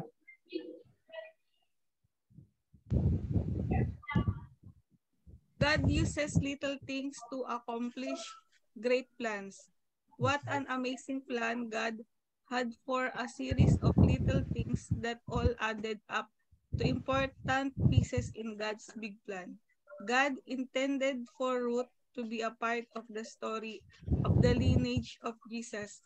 So He put together events such as the famine, Noemi's relocation to Moab, the return to Bethlehem, Boaz's bloodline, and many other events just to ensure that Ruth could be a part of His plan. And God does that something in our lives today. Okay. Ang daming circle of events tapos napupunta lang din sa pinaka-ultimate purpose ni God sa buhay ng bawat sa atin. Number 5, Brother Ramil. Number 5, God as a Redeemer in place to rescue us from the devastation of our own sin.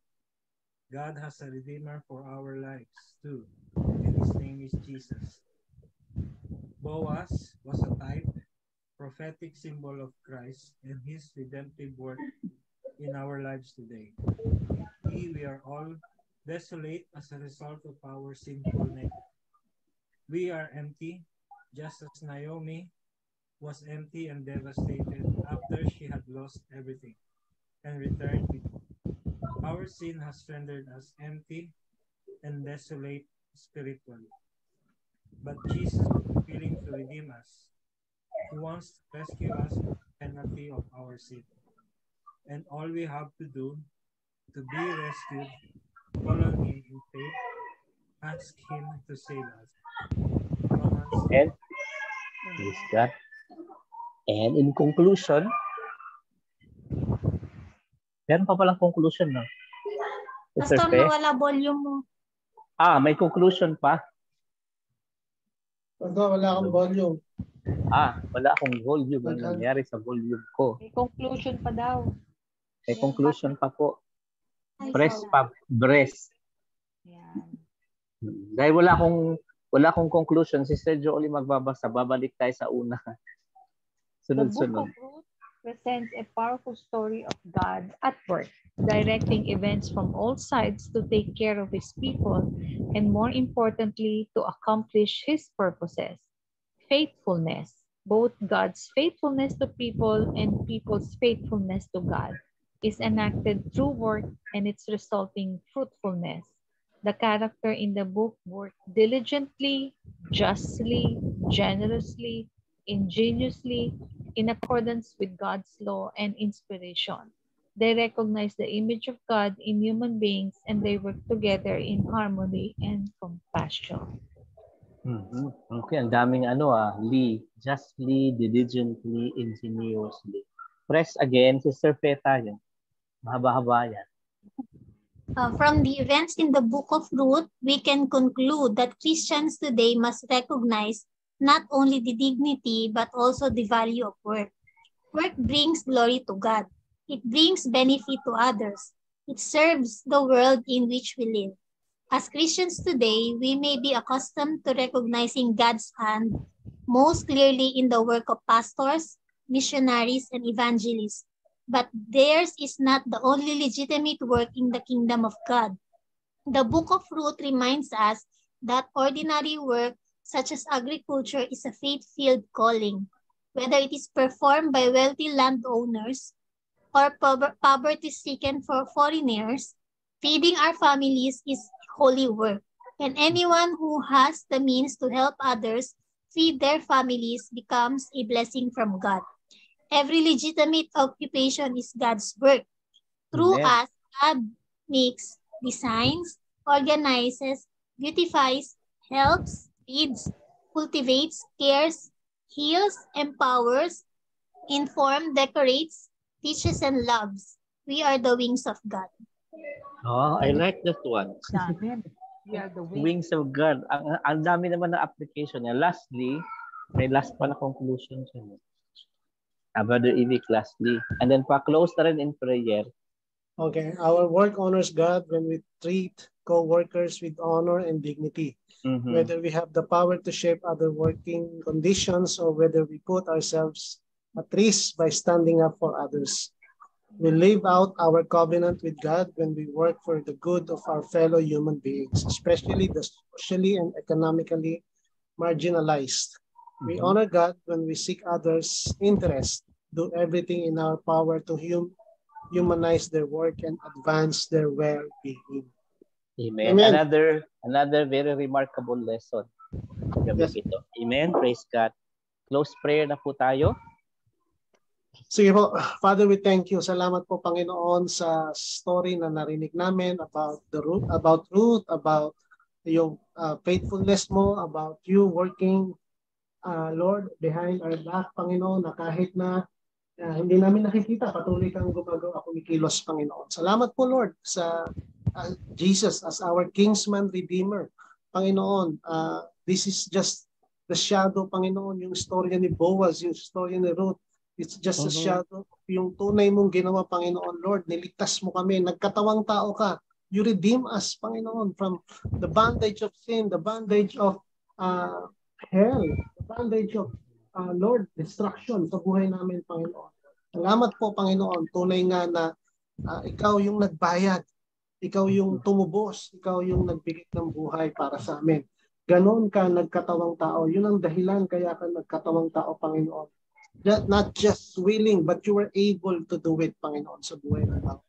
Salamat po at lahat ng nanampalataya sa iyo ay nagkaroon ng buhay na walang hanggan, Panginoon. Yes. Thank you, Lord, for all of this. We thank you, Lord, sa lesson na natutunan namin sa gabing ito. Turuan mo kami, Panginoon, Lord, na patuloy na as Ruth started to believe in you when he says, your God will be my God. Yes. Your people will be my people. Yes po, yun po ang doon nagsimula ang lahat. Doon ka kumilos sa buhay niya, Panginoon, at inayos po, Panginoon. Maraming salamat po, Panginoon, sa gabing ito, sa aming pagwahiwalay, sa aming pagtulog. Bigyan mo po kami ng masarap na pagtulog. Ingatan mo po si Pastor John, pauwi pa siya sa bahay, Panginoon. Thank you for his life. Patuloy mo siyang pagpalain, the desires of his heart. Panginoon, ikaw na rin po ang bahala kay Sister Josie. Tinataas namin sila sa iyo, Panginoon, yung desire din ng puso niya, na patuloy niya magamit, Panginoon, sa kanyang mga kapatid. We pray for the Philippines, Panginoon, na dumadaan sa bagyo ngayon, Panginoon, Lord. Ikaw po ang patuloy na mag-ingat, maggabay, Panginoon, Lord, especially sa mga anak mo na dumadaan sa bagyo na ito.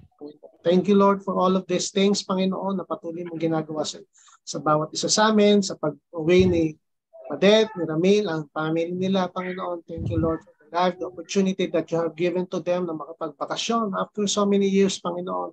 Yeah. Truly, you are an amazing God at patuloy mong tinutugon ang mga panalangin, Panginoon. Thank you, Lord, for all of this.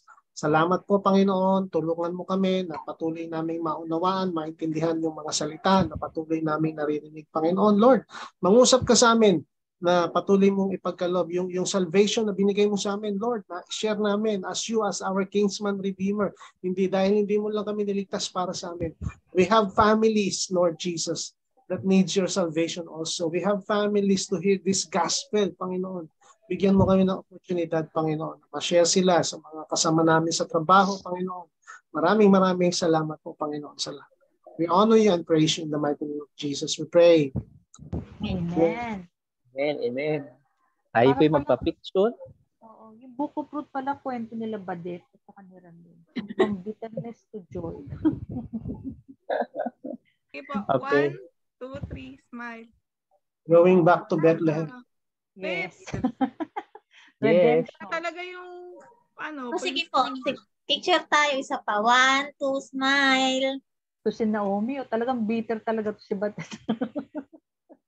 May redemption. Pauwi na yan. Okay. Pastor, anong memory verse natin next? Ano na? First Kings.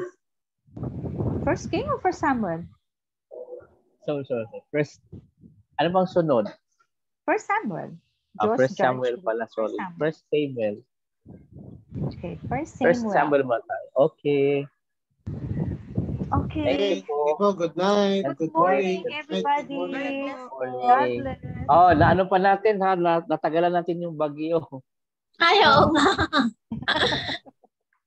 Ano, Pinaputol si ate. Signal number ano ba ngayon? sa ibang part, signal number 5. 5? Mhm. That's super typhoon. Really? Sa Manila? One pa lang kasi panorte, pataas na siya. Panorte. Paano? Ilocos. Kaya nagpa-pray si Pastor, si Pastor Greg, nagpa-pray nga doon sa kanyang manggahan at saka yung maisan niya. Pero nung nalaman natin ng ulan dahil bumababa yung di ba? Oo, saka hindi naman daw siya mag-fall down, magla-landfall. Yung ulan, kailangan talagang pumunta. Diyan ka nga magtataka sa Pilipinas ang daming ulan tapos kinakapos pa sa tubig. Daming tao kasi. Sabi Panay daw kasi ate, kinakapos daw ng rice. Panay kasi ang ligo Kasi at saka at saka ang India pala ayaw na mag-supply, ayaw na mag-export ng rice. Ng rice saan? Sa India. Saan? Sa UAE, Pastor? No, Pastor, Vietnam naman tayo bumibili sa Vietnam naman. Pero sa bagay, yung si Pastor Greg sabi na nung pagpunta niya dito daw, ini-introduce na sa atin yung hybrid rice. Yes. Yun ang doon sa zona nga ni PBBM. Para tayong manok na, hybrid rice. Oo. The main problem is yung mga smugglers and hoarders. Kaya kasi yung corn kasi, ang normal lang naman, 2 lang ang puso nun dalawang bunga lang sa new na hybrid, pwedeng 5 yung ganyan, tas may ganong 5, so malaki talaga ang problema, kayang chemical lang nilagay doon para maging ganun, Pastor? Ano yun? Ang problema, kaya magkakasakit ang tao dahil sa chemical na nilalagay doon. Baka naging GMO na yun. Yun na nga, exactly. Ganun. Diba? Ganun. Yun ang problema doon Hindi na siya natural Oo. At tayo po ba ay magsisession? Sorry. Katulad ng lesson sa Book of Ruth, di ba? Ayun nga, di ba? Dahil gleaning, no? Oo, ang dami natin problema na iisip, pero God is working through it, di ba? We just have to try. Sa agriculture rin pinag-usapan natin sa Book of Ruth, Exactly. Oo. Yung mga way, yung mananalaglag. So dapat gamitin natin yung lupa. Good morning, everybody. Good morning. Bye. God Bye. bless you. Ay, excited Bye na po. ang magbabakasyon dyan. Oo nga. Nalilate na. Oo, Hindi na Nasa Nangi- Philippine time na yan, Pastor. Philippine time na. nag-iinggit. Nag-iinggit. Sige, bye. Bye po. Bye-bye.